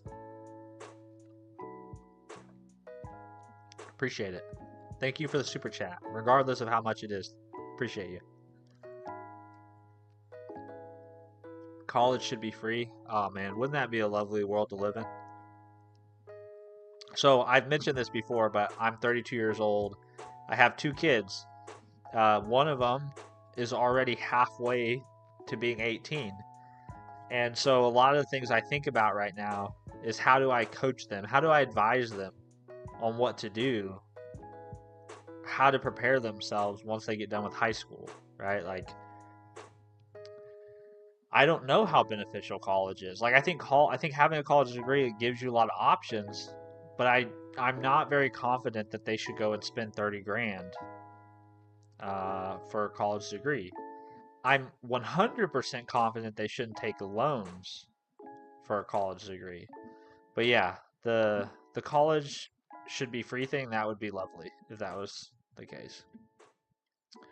Wolfie, I just want to become a developer, and at the school where I am currently, the only thing we program is Scratch. I hate Scratch. I've never used Scratch before. I've only seen it used in the CS50 course. But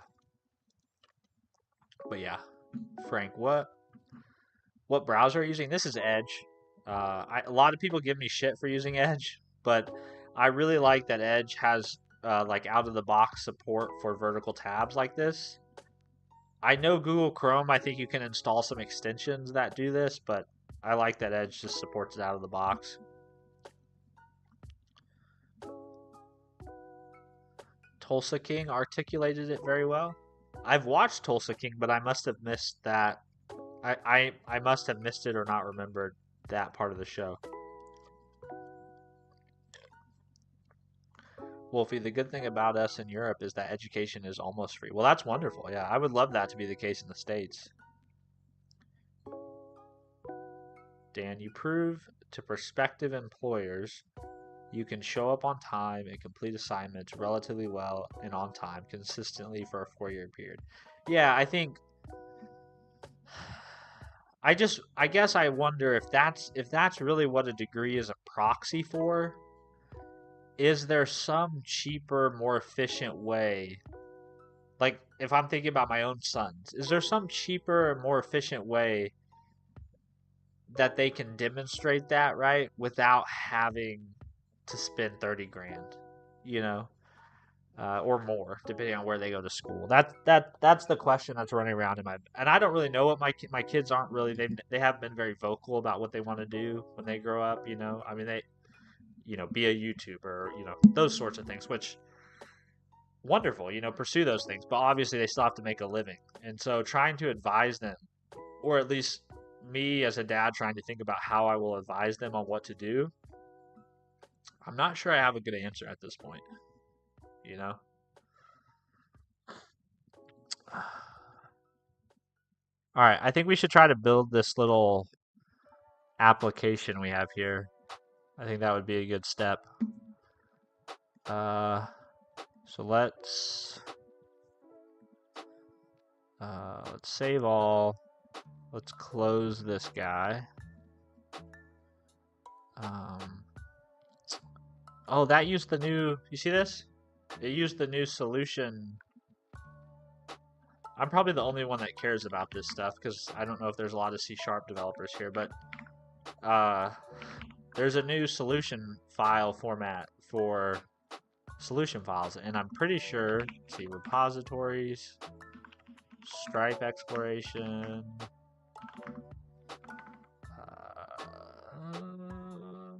can I just move? I actually don't care.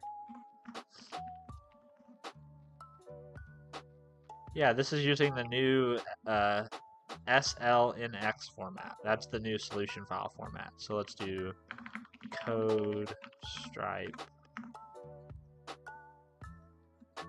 Wow, that's way cleaner than the that's way simpler than the old school solution file format. Okay, cool. That's very cool to see. Sorry, that was a distraction. Let's go back here to my repos. Let's make a new one here. Let's call it Stripe checkout. CD into here, and then we'll make a new project in here. Wolfie, do you use Cloudflare workers for API keys? I've never used Cloudflare workers ever, so I'm not sure what you would use them to do with API keys.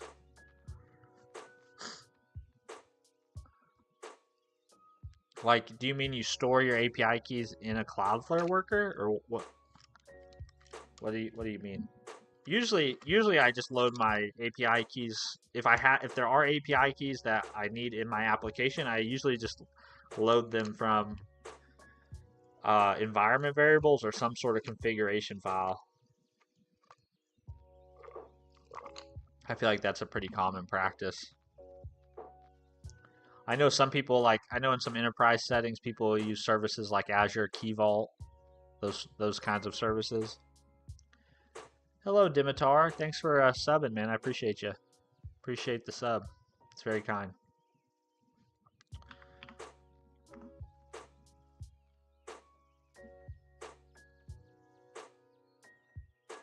All right. Let's do .NET SLN. SLN new name. New SLN. Name is going to be Stripe checkout. And then we will do, what do we want to do? Then we'll do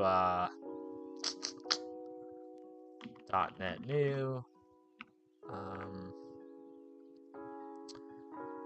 I guess we'll just do a web API. Yeah, I guess we'll just do a web API. .NET new web API.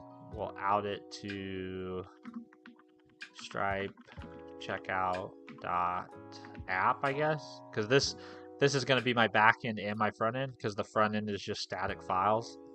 So we'll just call it Stripe checkout.app, and then we'll add it solution add that, and let's give it a quick build. All right, cool.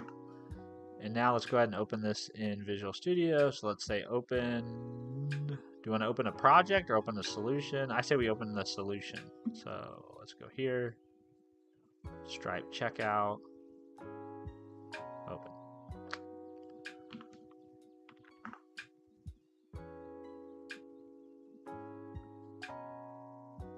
View Solution Explorer. Okay, here we go. So we've got our app settings, we got our program. We don't need this HTTP file. We can delete that. There's a bunch of stuff in here we don't need. We don't need to add that support really. We don't need Open API. I mean, we could use the Open API. Well, let's leave that because we could probably use that for testing. And then we can leave this. That's fine. We don't need any of this. Don't need any of that. We don't need this record. Let's close that. All right, so this is what we've got so far. And when we just need to basically add Stripe's SDK and start making this serve static files. Shouldn't be too big of a deal. Eric, maybe get a scholarship. I got a fully funded scholarship when I was in high school and college in my country. That's not a bad idea. Yeah, get a scholarship. I think that's worthy advice. I guess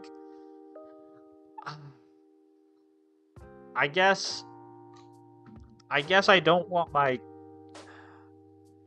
personally as a father, I guess I don't want my kids relying on scholarships and student loans to get themselves to school. You know, because I think what inevitably will happen is if they try to get scholarships, they probably won't get enough to cover their full tuition, if I had to guess. Just if we're going on statistics, like the number of people who attend college and the number who get full ride scholarships, right? Like, in which case, then if you don't have enough money, if you don't have a large enough scholarship to cover the cost of your education, the difference is going to come from somewhere. 9 times out of 10 is probably going to come from a student loan, and I really don't want them taking out student loans, or at least that it's going to be their prerogative, right? If they take out student loans, it's on them to pay it back. But my advice to them as somebody who did take out student loans would be, don't leverage yourself for 10 years to get a 4-year degree.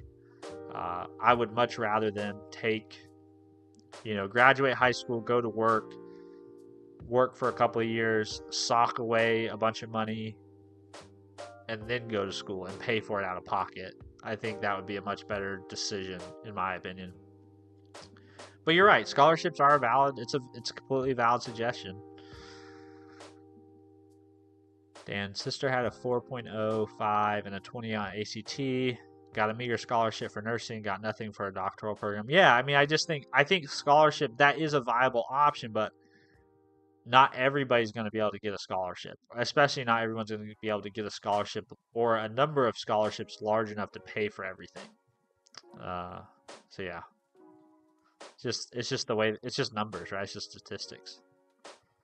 Wolfie, that was enough coding for today. Now I'll watch you code. For me, it is already 10 p.m., so I'm definitely not working anymore. Yeah, time zones are weird like that. Yeah, if it's 10 p.m., it's time to wind down, do something fun. I probably only have about another 10 minutes on stream, and then I'm gonna shut it off too. I did not value school until I worked a real and difficult job, and that Dan, that's such a great point, right? It's like you hear these stories about kids who go to college and spend 5 to 6 years jacking around and racking up tens of thousands of dollars, and then they don't really take it that seriously. And to your point, it's because you don't really know what the alternative is. If you've never experienced a hard day's work, if you've never worked kind of a not a bad job, just a difficult job, right? Or a job that's hard and doesn't pay very much. I think that's more of what I think that's more of what I would try to drive home to my kids is like, a college degree opens a lot of doors that will probably lead to you earning more money in a lot of ways. That's not always true, but I would say more true than not. But it's hard for you to value that if you've never worked a job where you had to work very hard and not make that much money.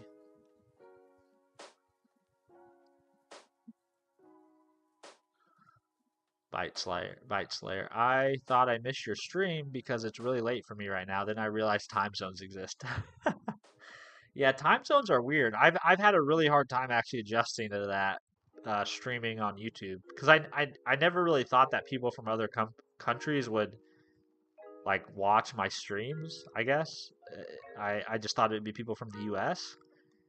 And yeah, so it's taken me it's taken me some time to get used to the fact that it's it's morning or afternoon for me, but it's evening or something for somebody in chat. So time zones are quite a pain in the butt. Working on cars and also Bite Slayer, glad you're here. Glad you made it. Working on cars in the Rust Belt for minimum wage for a few years. I was like, yeah, I ain't working for crackheads and felons for the rest of my life for poverty wages. Went from a 2.0 to a 3.5. Yeah.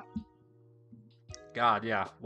And my parents, I'll always be so thankful of my parents looking back now, because when I turned 15, or when I started driving, basically my parents, their rule was, if you want to drive, you have to pay for your car insurance, you have to pay for your gas, which necessitated you getting a job. Well, the only jobs you can get at 15 or 16 years old are not the best jobs, right? I worked at like a Quiznos, which is like a restaurant making sandwiches, and it's those kinds of jobs, those service-oriented jobs, or like the jobs you described, being a mechanic, uh, where yeah, you realize, God, this is a lot of work. This is tough, and I only make a few dollars doing this.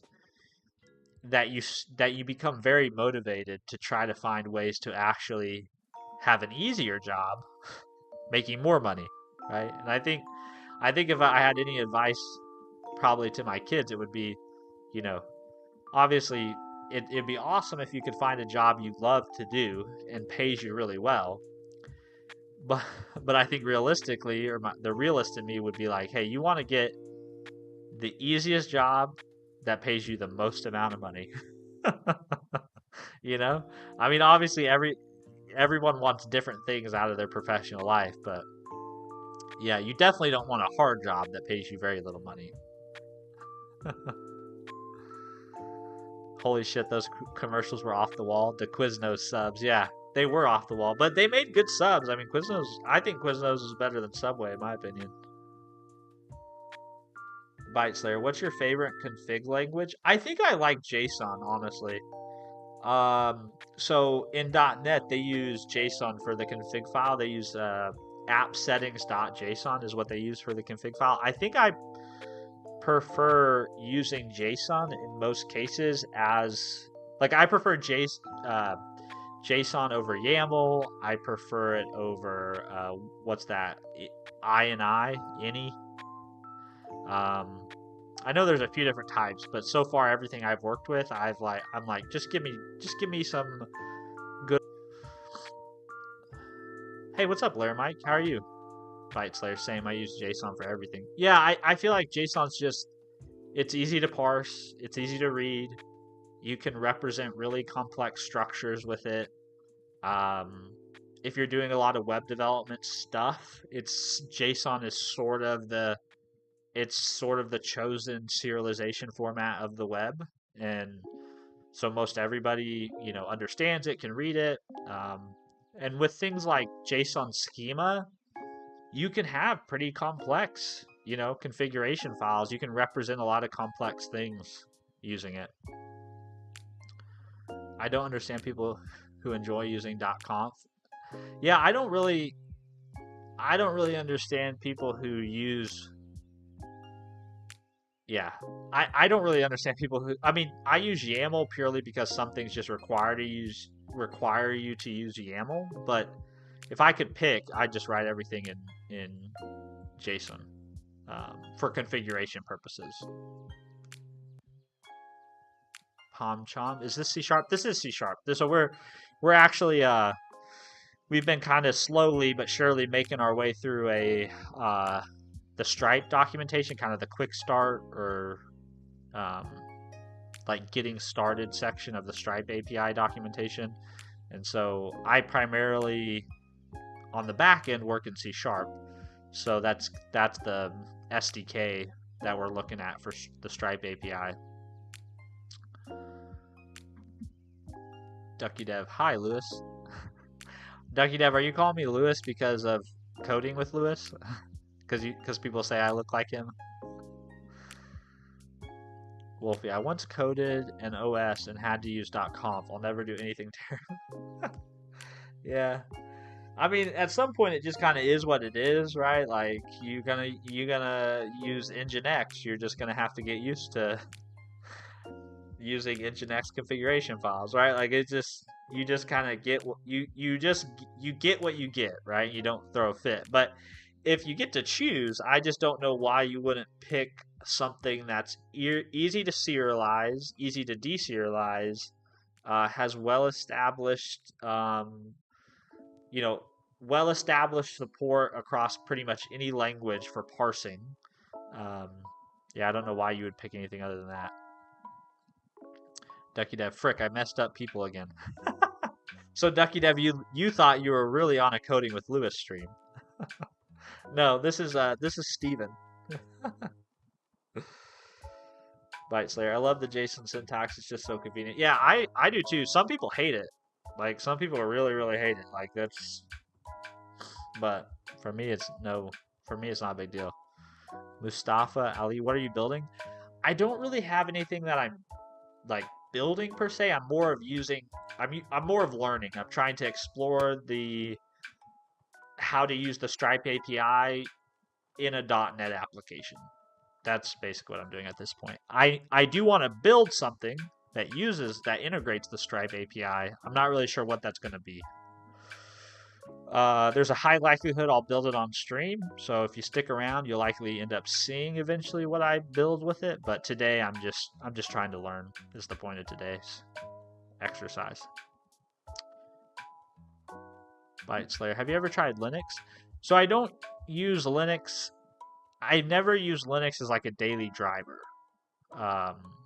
I just use Linux when I need to use Linux. And then all the servers that I use to host projects and applications and stuff, those are all Ubuntu servers. So I use Linux for that thing, but I've never used Linux as a daily driver. JSON is okay, but BSON is better. So BSON is, I guess you're referring to like the way MongoDB serializes and stores data.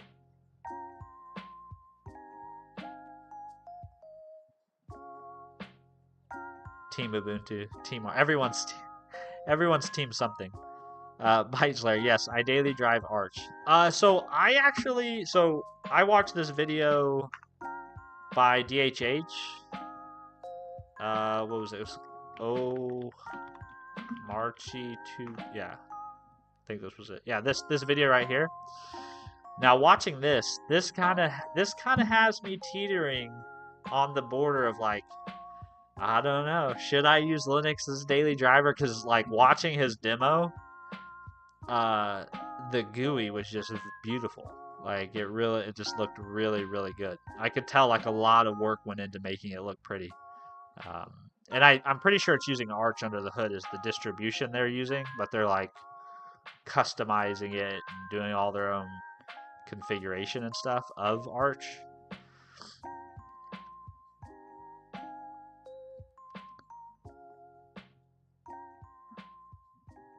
Are you writing in BSON?